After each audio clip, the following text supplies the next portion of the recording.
Welcome to episode 14 of the Torah Suites podcast. I'm Mendel Berlin, TorahSuites@gmail.com. So nice of you to join us. So this week's podcast is sponsored by Rab Sruli Goldman, Le'ilui Nishmas, Rab Meir ben Rab Menachem. So Rachel and Leah were talking about their sons, both of whom were serving prison sentences.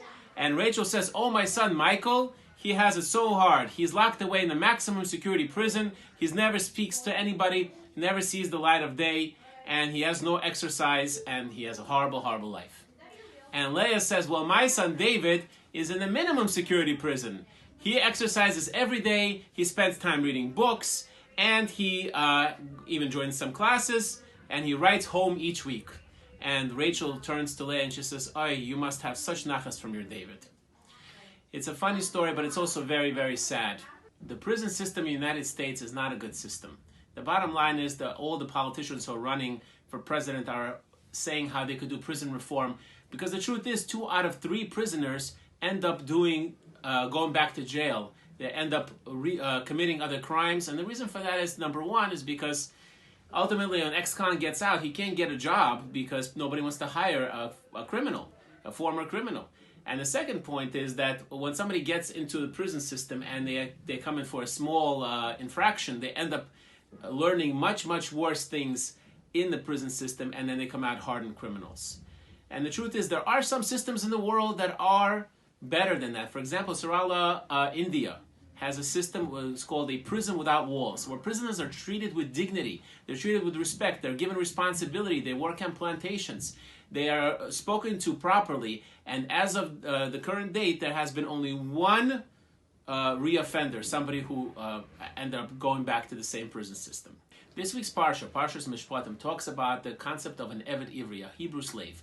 This was a Jew who actually ended up doing a crime. He ended up stealing from somebody, and because he could not pay restitution for his theft, he ends up being placed with a Jewish family, and he has to be a slave there for a maximum of 6 years.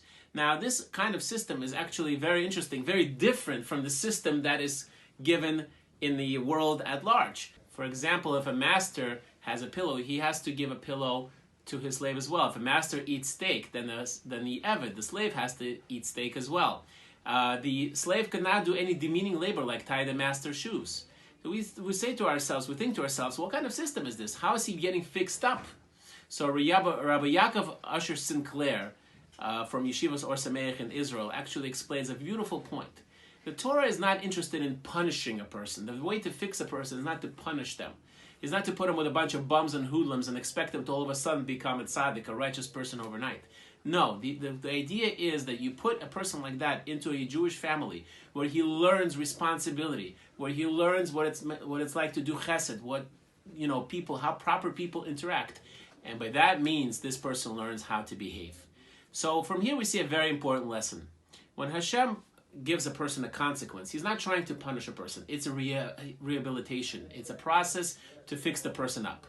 And since we have to learn how to be like Hashem, when we have somebody that we want to teach a lesson to, punishing them is not the way for them to learn a lesson. Very seldom, almost never, does a person say, "Wow, you punished me, now I learned my lesson not to do something again."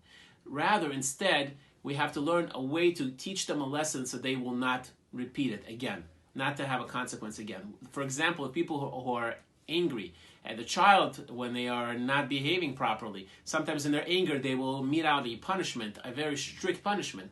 But in that case, it's not about the person, it's about us. We are angry and we want to release our frustration on somebody else or somebody who has offended us. Very often, it's a good idea to wait and sometimes think about what would be a good consequence for a person to get in order to fix themselves up. And also for ourselves. It's something that we should learn and remember to do properly. So, if you have any questions, please email us at TorahSuites@gmail.com. Sponsorships are available. This has been Mendel Berlin. Shabbat Shalom.